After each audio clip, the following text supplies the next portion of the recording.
எனக்கு தெரிஞ்சு அவையோர் எல்லாரும் பேசி மேடையில் இருக்கிறவங்கள பேசுகிற ஒரே கூட்டம் இதாக தான் இருக்கும்னு நினைக்கிறேன். அவையோர் எல்லாருக்கும் பொன்னாட போத்தின கூட்டமும் இதாவாக தான் இருக்கும்னு நினைக்கிறேன். இங்கே உட்காந்துக்கிட்டு அட்டண்டன்ஸ் எடுக்காத குறைய அவங்கள கூப்பிடு, இவங்கள கூப்பிடு, அவங்கள கூப்பிடுன்னு. பொதுவாக அந்த கல்யாண வீடுகளில் பேச கூப்பிட்டா நான் போக மாட்டேன். ஏன்னா ஒருத்தரும் கவனிக்க மாட்டாங்க, பொண்ணு மாப்பிள்ளையே கவனிக்காது, நம்ம அவங்களுக்கு தான் பேசுவோம். அது ரெண்டையும் நோ பேசியிருக்கோம். அது மாதிரி ஒரு கல்யாணத்தில் என் ஃப்ரெண்டு கட்டாயமாக பேசுன்னு கூட்டின்னு போயிட்டான். நான் பேச ஆரம்பித்தா மொய் எழுத வந்துட்டாங்க. கொஞ்சம் தள்ளுங்க கொஞ்சம் தள்ளுங்க தொல்லுன்ட்டு நான் தள்ளினே பேசினே இந்த ஓரம் வந்துட்டேன். கடைசியில் ஒரு அம்மா என்னை பார்த்து சொல்லு, தம்பி பேசணுன்னா அந்த ரூமில் யாரும் இல்லை, அங்கே போய் பேசுங்களேன் அப்படின்றது. நான் என்னமோ ஏன் சந்தோஷத்துக்கு பேசுகிறேன் அது நினச்சிக்கின்னு. அது மாதிரி நான் பிரின்ஸ் அண்ணன்ட்ட சொன்னேன், என்ன நான் கல்யாண வீடு மாதிரி ஆயிடுச்சுன்னா அதுக்குள்ளே மொய் எழுத வந்துட்டாங்களே அப்படின்னு. அவர் சொன்னார், இது கொண்டாட்டம் தானே, சந்தோஷம் தானே, அவங்கவுங்க சந்தோஷமாக என்ன பண்ணுறாங்களோ பண்ணட்டும்னு. 3 காரியங்களுக்காக ரவிதாசன் அவர்களை இந்த மேடையிலே இந்த நிகழ்விலே கலந்து கொண்டு நான் பாராட்ட வேண்டும் என்று நான் கருதுகின்றேன். நீங்கள் எல்லாரும் ஒவ்வொரு விதத்தில் அவரோடு தொடர்புடையவங்க. அவர் வரும்போது சொல்கிறார், மால் இவர் தான் எனக்கு எது சொல்லி கொடுத்தவர், அவர் தான் இது பண்ணி கொடுத்தவர் அப்படின்னு சொல்கிறார். அதை கவனிக்க கூட முடியல. அவ்வளோ பரபரப்பாக அத்தனை பேரையும் தன் நினைவில் வைத்து கொண்டு தன்னுடைய நிகழ்விலே அத்தனை பேரும் வந்து நிற்க வேண்டும் என்று ஆசைப்படுகிற நல்ல உள்ளத்திற்காகவே அப்படி நாம் பாராட்ட வேண்டும். எனக்கு என்ன ஆச்சரியமாக இருக்குன்னா, ஒரு பரபரப்பான மாலை நேரத்தில் இந்த மனுஷனால் இலக்கியத்துக்காக ஒரு கூட்டத்தை கூட்ட முடியும் என்று சொன்னால் அதற்காகவே உன்னை பாராட்ட வேண்டும். ஏன்னா ஒரு பரபரப்பான சூழ்நிலை நம்ம வாழ்கிறோம் இல்லை. மெட்ராஸ்லாம் காலையில் 8 மணிக்கு யார் வீட்டுக்காவது போங்க, வீட்டுக்குள்ளேயே ஓடிக்கிட்டு இருப்பான் இல்லை. அது அந்த வீட்டில் ஸ்கூலுக்கு போகிற ஒரு குழந்தைச்சின்னு வச்சுங்க, ஷூவை காணும், சாக்ஸை காணும், டையை காணும், அதை காணும், இதை காணும். சில தாய்மார்ங்க குழந்தைக்கு சோறு விடுறதை பார்த்து நீங்கள் ஜென்மத்துக்கு சாப்பிட மாட்டீங்க. அப்படி போட்டு தின்னு தின்னு தின்னு தின்னு ஆட்டோக்காரன் வந்துட்டான், ஆட்டோ வரைக்கும் தொருத்திட்டே போய் ஊட்டி ஒரு நாள் ஓரமாக அவசரத்தில் ஆட்டோக்காரனுக்கு ஊட்டிடுச்சு. அவன் சாப்பிட்டுட்டு நாளைக்கு வரட்டான்ட்டு. இவ்வளவு பரபரப்பாக இருக்கிற உலகத்தில் ஏதோ ஒரு விதத்தில் சில பேர் வந்து இந்த மேடையில் என்ன நடக்குதுன்னே கவனிக்கல. எனக்கு நல்லா தெரியுது. இப்போ கூட அவங்க 2 பேரும் பேசினுக்கிறாங்க, என்னவா பேசின்னு போகிறாங்கப்பா, முடியும் போது எழுந்து போயிடலான்ட்டு. அப்படி சுதந்திரமாக வந்து உட்காந்துருக்காங்க சில பேர். இப்போ நான் பேசிகிட்டு இருக்கும்போதே கூட நான் கவனிக்கிறேன். நான் இப்போ தொடர்ந்து மேடையில் பேசுறதுனால இந்த அவை எவ்வளவு தூரம் நம்மை உள்வாங்குகிறது என்பதை கவனித்து கொண்டே தான் ஒரு பேச்சாளர் பேசுவோம். ஆனால் சில பேர் அதை பற்றியெல்லாம் கவலைப்படலை. அவங்கவங்க ஃபோன் பேசிட்டு, நீங்கள் மாலை போட்டிங்களா, ஃபோட்டோ எடுத்தீங்களா, சரியாக வரல ஃபோட்டோ, இன்னொரு தடவை எடுக்கலாம், இதெல்லாம் பேசிக்கிட்டு இருக்காங்க. இவ்வளவுக்கு மத்தியிலும் ஒரு விழா நடக்குது. இந்த விழாவுக்கு காரணம், இந்த மனிதரை நல்லா எழுதுவார், நல்லா கவிதை எழுதுவார், நிறைய புரட்சி நடத்துவார், நிறைய கூட்டம் நடத்துவார் என்பதை தாண்டி ஒரு கூட்டம் மக்களை சம்பாதிக்கிற ஆற்றல் இந்த மனிதனுக்கு இருக்கிறது என்பதைத்தான் இந்த அவை எனக்கு உணர்த்துகிறது. 2வது விஷயம் என்னன்னு சொன்னால், அவங்க துணைவியார் இல்லையா. பாரதியாருடைய ஒரு பாரதியாராக இருக்கிறது ஈஸி, பாரதியாருக்கு ஒய்ஃபாக இருக்கிறது கஷ்டம் இல்லை. பாரதியாரும் அவங்க ஒய்ஃபும் ஒருத்தர் ஜூக்கு போயிருக்கிறாங்க கேரளாவில். ஜூக்கு போய் கேரளாவில் ஒவ்வொரு மிருகமாக கூண்டில் பார்த்துனே வந்துக்கிறாங்க. சிங்க கூண்டுக்கிட்ட வந்தோன்னா பாரதியார் என்ன சொல்கிறார், சிங்கத்தை பார்த்து, நான் காட்டுக்கு ராஜா, நீ காட்டுக்கு ராஜா, நான் பாட்டுக்கு ராஜா. எதுக்கிட்ட? சிங்கத்துக்கிட்ட போய். அதுக்கு என்ன புரியுமா? நீ காட்டுக்கு ராஜா, நான் பாட்டுக்கு ராஜான்னு சொல்லிட்டு சும்மா இல்லை, அடுத்த வரி சொல்லுகிறாரு, 2 ராஜாவும் கை கொடுத்தால் என்ன அப்படின்னுக்கிறாரு. அங்கே இருக்கிற காவலாளி சொல்லுகிறார், பேர் சிங்க குண்டுகளை கையை விட்டினா கடிச்சு துவச்சி ஜாக்கிரதை அண்ணிருக்கான். ஆனால் நான் இப்போ இந்த சம்பவத்தை எதுலேருந்து தெரியுமா சொல்கிறேன், பாரதியாருடைய ஒய்ஃபு அவருடைய வாழ்க்கை வரலாறு எழுதியிருக்காங்க, அதில் படிச்சுட்டு சொல்கிறேன். அவங்க எழுதியிருக்கிறாங்க, இவர் சிங்க குண்டுகளை 2 ராஜாவும் கை கொடுத்தால் என்னன்னு சொல்லிட்டார். நிச்சயம் இந்த மனுஷன் கை கொடுத்து தான் தீர்வார். அதனால் அந்த அம்மா எழுதுகிறாங்க, அந்த அம்மா எழுதுந்து அப்படியே சொல்கிறேங்க, அவர் சிங்க கூட்டுக்குள் கைவிட போனார், நான் கண்ணை மூடிக்கொண்டு கடவுளிடம் வேண்டினேன், கடவுளே சிங்கத்துக்காவது நல்ல புத்தியை கொடு. இந்த மனுஷன் திருத்த முடியாது, சிங்கமா பார்த்து விட்டாதான் உண்டு. அது மாதிரி ரவிதாசனுடைய வந்துகிறவங்களை விசாரிச்சது முடிஞ்சு போச்சு. வராத எவனோ ஒருத்தனா ஏன் வரலன்னு இப்ப சொல்றான். காரணம் அவனுக்கு இப்பயே பதில் சொல்லணும்னு என்ன அவசரம்? அது என்ன காரணம்னா, யாரையும் பகைச்சிக்க மாட்டாங்க. எல்லாரும் நல்லா இருக்கணும் அப்படின்னு நினைக்கிற ஒரு நல்ல உள்ளம். எழுத்து அதெல்லாம் நிறைய பேர் பேசுவாங்க, அவரோட பழகினவங்களாம்.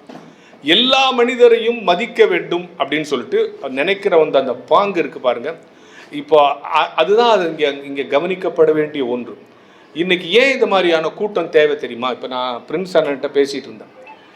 அவர் சமூகத்தின் மீது மிகுந்த கோபமோடு இருக்கிறார் இல்லையா? ஒரு அருமையான, எனக்கு ரொம்ப பிடிச்ச அவருடைய பேட்டி எங்கே வந்தாலும் யாருக்காவது அவர்கிட்ட கேள்வி கேட்டால் பதில். நான் ஒரு நான் எந்த ஸ்கூலில் 6ஆவதுலேருந்து 12ஆவது வரைக்கும் படிச்சனோ அதே ஸ்கூலில் வாத்தியாரை இப்போ அதே ஸ்கூலில் ஹெட்மாஸ்டர் ஆகிறாங்க. சார் இப்போ நீங்கள் சொன்னோன்னா அவர் பாராட்டினார். இதே எங்கள் ஸ்கூலில் சொன்னேன், டேய் நான் இங்கேயே படிச்சுட்டு இங்கேயே வாத்தியார் ரெட்டை தெரியுமாண்ணா, எங்கள் பையன் சொல்கிறான் இங்கே படித்தா இங்கே தான் வேலை கொடுப்பாங்க, வேறு எங்கே வேலை கொடுப்பாங்க. அவன் பார்க்குற பார்வைங்கிறது வேறு. அப்போது பிரின்ஸ் அண்ணன்ட்ட பேசும்போது சொன்னேன், எப்படி பாருங்கள், ஒரு நல்ல இங்கே உட்கார்ந்துருக்கிற யாரும் பெரிய விளம்பரம் தேடுகிற புகழ் தேடுகிற மனிதர்கள் இல்லை, ஆனால் சமூகத்தை நேசிக்கிற மனிதர்கள். நான் அவருடைய பேட்டியை அவருடைய பேச்செல்லாம், ஏன்னா நான் ஒரு எய்டட் ஸ்கூலில் ஹெட்மாஸ்டர், தினந்தோறும் அந்த ஸ்கூலில் படுற அவஸ்தெல்லாம் எனக்கு தெரியும். அப்போ இது மாதிரி ஆட்கள் பேசும்போது ஏதாவது தப்பித்தவரி நல்ல வார்த்தை சொல்லிட மாட்டாங்களான்னு இவங்க பேட்டியெல்லாம் பார்ப்போம். இவர் பேச்செல்லாம் நான் ரொம்ப விரும்பி பார்ப்பேன். சிலதெல்லாம் சேவ் பண்ணி வச்சு கூட அப்பப்போ பார்ப்பேன். இப்போ அவர்கிட்ட உட்காந்துருக்கும் போது, அண்ணே அந்த ஆற்றல் பாருங்கள், அந்த அறிவு பாருங்கள், கல்வி கொள்கை எப்படின்னா இருக்குன்னு. அவர் கல்வி இருந்தால் தானே கொள்கை, கல்வி ஒரே வரியில் முடிச்சிட்டார் சார். எனக்கு ஆச்சரியமாக போச்சு. என்னன்னு சொல்லணும்னா, இன்றைக்கு ரவிதாசனுடைய இந்த கூட்டம் எதுக்கு தெரியுமா? இங்கே நிறைய பெண்கள் வந்திருக்கீங்க. அதுதான் எனக்கு ரொம்ப ஆச்சரியமான விஷயம். ஆண்களை விட்டுருங்க, அவங்கள யாரு கேட்குறோம், அவங்க பாட்டு கிளம்பி வந்துடுவாங்க. ஆனால் பெண்களும் இந்த கூட்டத்தில் உட்காந்துருக்காங்கன்னா என்ன சொல்ல, எதுக்காக தெரியுமாம்மா இந்த கூட்டம்? இவ்வளோ பேர் ஏன் இங்கே கூடணும்? இந்த செலவு, இந்த முயற்சி. ரவிதாசன் நல்லா எழுதுவார்னு நாங்கள் சொல்லி தான் தெரியணுமா? அவங்க எல்லாருக்கும் தெரியாதா? இல்லை ரவிதாசன் எத்தனை புக்கு எழுதுறது, இதுக்கப்புறம் எத்தனை புக்கு வேணால் அவர் எழுதுவார் அப்படியா? இதெல்லாம் தாண்டி 50 வயசு ஆயிடுச்சுன்னு சொல்கிறாங்க. அது பார்த்தா அப்படி தெரில, அது எப்படின்னு தெரில, அதுக்கு தெரியும், அவருடைய ரகசியம் விடுங்க. ஆனால் இத்தனை ஆற்றல் மிக்க மனிதரை இந்த கூட்டத்தினுடைய நோக்கம் என்ன தெரியுமா? இப்போ இன்னைக்கு ஊடக உலகம் ஆயிடுச்சு. எல்லாரும் டிஜிட்டலைஸ் வேர்ல்டு ஆகிட்டான். பக்கத்தில் இருக்கிற மனுஷனை பார்க்கறதுக்கு நேரம் இல்லை. நீங்கள் எல்லாம் இங்கே இருக்கிற பெண்கள் மட்டும் சொல்லுங்கள், நீங்கள் டிவி சீரியல் பார்ப்பீங்களா? எல்லாம் ரொம்ப நல்ல பிள்ளைங்க மாதிரி அமைதியாக உட்காந்துருப்பாங்க. சில பார்ப்பாங்க. சில பேர் சொல்லுவாங்க, நான் என்ன வேணுங்க,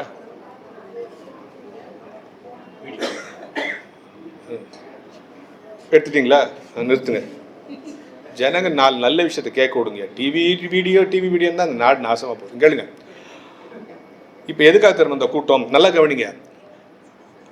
இன்றைக்கு டிவி சீரியல் பார்ப்பீங்களான்னு கேட்டால் சில பேர் சொல்லுவாங்க, நான் பார்க்க மாட்டேன் சார், எங்கள் வீட்டில் இருக்கிறவங்க பார்ப்பாங்க, நான் போகும்போது வரும்போது அப்படி பார்ப்பேன். ஒரு அம்மா சொல்லுது, அந்த ஒரு சீரியல் மட்டும் நான் பார்ப்பேன் சார். ஏன்? அவளுக்கு என்ன கெதியாவதுன்னு பார்க்கணும், அது வரைக்கும் நான் பார்ப்பேன். எல்லாரும் சீரியல் பார்ப்போம். இப்போ நான் ஒன்று சொல்லவா? நான் ஒரு 5 டைலாக் சொல்கிறேன், இல்லைனா ஒரு 5 ஸ்டேட்மெண்ட் சொல்கிறேன். நான் சொல்கிற 5 டைலாக் நீங்கள் பார்க்குற சீரியலில் வரலன்னு நீங்கள் சொல்லிட்டீங்கன்னா உங்களுக்கு 5000 ரூபா ப்ரைஸ். சரியா? நான் ஒரு 5 டைலாக் சொல்கிறேன் சார், நீங்கள் சொன்ன இந்த 5 டைலாக்கும் நான் பார்க்குற சீரியலில் வந்ததே இல்லை சார், நீங்கள் சொல்லிட்டீங்கன்னா உங்களுக்கு 5000 ரூபா ப்ரைஸ். ரவிதாசன் பார்க்குறாரு, அந்த 5000 நம்மகிட்ட வாங்கி கொடுப்பாரா, இவரே கொடுப்பாரான்னு சொல்லிட்டு அவர் பையன் அவர் தானே கொடுக்குறாரு, இவனை பாட்டு 5000 சொல்லிட்டு போயிட்டான்னா நம்மள கேட்பாங்கன்னு சொல்லவா? நம்பர் 1, அந்த குடும்பத்தை நான் பிரிக்காமல் விட மாட்டேன். நம்பர் 2, அந்த கல்யாணத்தை நான் நிறுத்தாமல் விட மாட்டேன். மீறி கல்யாணம் நடந்துச்சுன்னு வச்சுங்க, அந்த ஃபர்ஸ்ட் நைட்டை நான் தடுத்தே தீருவேன். மீறி அதுவும் நடந்துச்சுன்னு வச்சுங்க, அந்த கருவை நான் கலைக்காமல் விட மாட்டேன். மீறி குழந்தை பிறந்துச்சுன்னு வச்சுங்க, அந்த குழந்தைய நான் கடத்தாமல் விட மாட்டேன். இது இல்லாமல் ஒரு சீரியல் சொல்லுங்கள். இல்லை. அப்போ என்ன பொருள்? நம் அனுமதியோடு நம் வீட்டுக்குள் எல்லா அவலங்களும் உட்கார்ந்த பிறகு இது போன்ற கூட்டங்களில் தான் நம் மனசு சுத்தப்படுத்தப்படுகிறது என்பதை மறந்துவிடாது.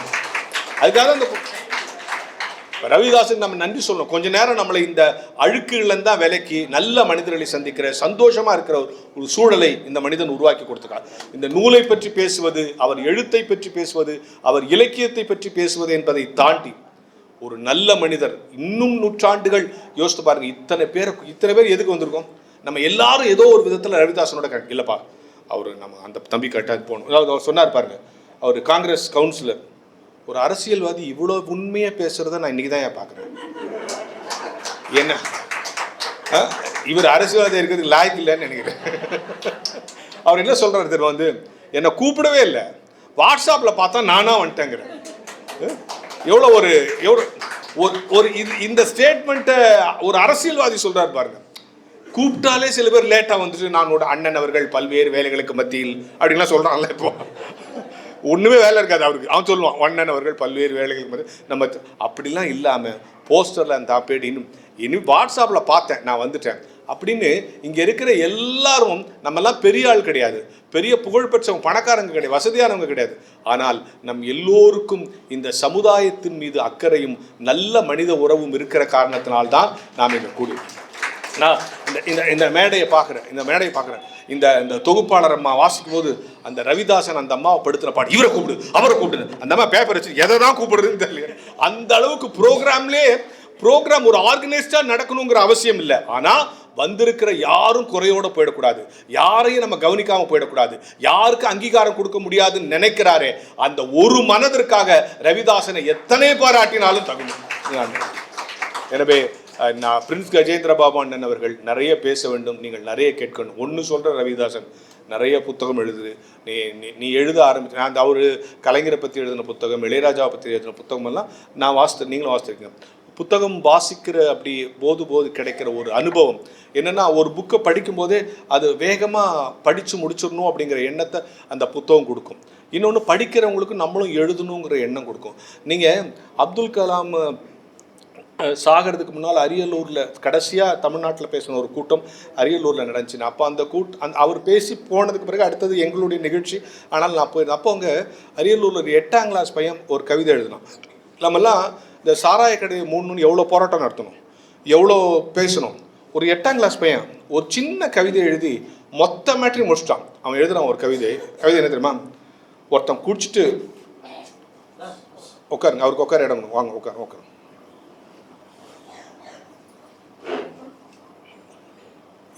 இதுதான் இவரின் பண்பு. ஒரு விழா நடந்து கொண்டிருக்கிறது, தனக்கு வேண்டிய ஒரு விருந்தினர் காலதாமதமாக வருகிறார்கள். மேடையில் உட்கார்ந்து கொண்டே அவர்களுக்கு இடம் கொடுத்து விட வேண்டும் என்று துடிக்கிறாயே, அதுதான் உன்னிடத்தில் எனக்கு பிடித்தது. அதனால் அந்த விழா கொஞ்சம் தாமதமானாலும் பரவாயில்ல, பேச்சு தடைபட்டாலும் போலன்னு இந்த நல்ல உள்ளந்தாங்க இன்னைக்கு தேவை. அதுதான் இன்னைக்கு குறைஞ்சி போச்சு. அவன் அந்த காலத்துலலாம் நம்ம திண்ணை கட்டி தெருவில் போகிறவன் எவனோ கொஞ்ச நேரம் ரெஸ்ட் எடுக்கணும்னு திண்ணை கட்டணும். நான் அது மாதிரி இப்போ படியில் உட்காராதீர்கள்னு எழுதி வச்சுருவோம். அது மாதிரி உலகத்தில் நம்ம வாழ்கிறோம். ஆனால் அப்படிப்பட்ட உலகத்தில் இந்த மனுஷன் இன்றைக்கு இப்படி எல்லோரையும் நேசிக்கிற ஒரு பண்பாக இருக்கிறார் என்று யோசித்து பாருங்கள். அப்போ அந்த 8ஆம் கிளாஸ் பையன் என்ன கவிதை எழுதுனான்னா, ஒருத்தன் குடிச்சிட்டு காலி பாட்டில் போடுறானா. இப்போ இந்த காலி பாட்டில் அவனை பார்த்து பேசுது, இதுதான் கவிதை. பிடிச்சிட்டு இந்த காலி பாட்டில் அப்படி போடுறான். இந்த காலி பாட்டில் அவனை பார்த்து பேசுது, அதான் கவிதை. அந்த பாட்டில் சொல்லுதான், என்னில் இருப்பதையெல்லாம் நீ குடித்து விட்டாய். யார்கிட்ட குடிச்சவன்ட்ட சொல்லுது, என்னில் இருப்பதையெல்லாம் நீ குடித்து விட்டாய், எனவே நான் காலி, உனக்குள் நான் வந்து விட்டேன், இனிமே நீ காலி. இதை விட சாராயத்தினுடைய கொடுமையை சொல்றதுக்கு எனக்கு அது மாதிரி நச்சுன்னு சொல்ற ஸ்டைல் அவரிடத்தில் இருக்கிறது. எனவே இது போன்ற மனிதர்களை நீங்கள் பாதுகாக்க வேண்டும். எத்தனை இலக்கியம் என்ற நடத்தியவருக்கு பாராட்டுவதுதான் தகும். எழுத்தை தவிர வேறொன்றும் தெரியாது, புத்தகத்தை தவிர வேறொன்றும் தெரியாது, கவிதையை பற்றி ஒன்றும் தெரியாது, இந்த உலகத்தின் கள்ளம் கபடு பொறாமை எதுவும் தெரியாது. உனக்கு தெரியாத அந்த விஷயங்களுக்காக உனக்கு தெரிந்த விஷயங்களும் சேர்த்து அறிந்த நண்பர்கள் பாராட்டுகிறோம். நன்றி, வணக்கம்.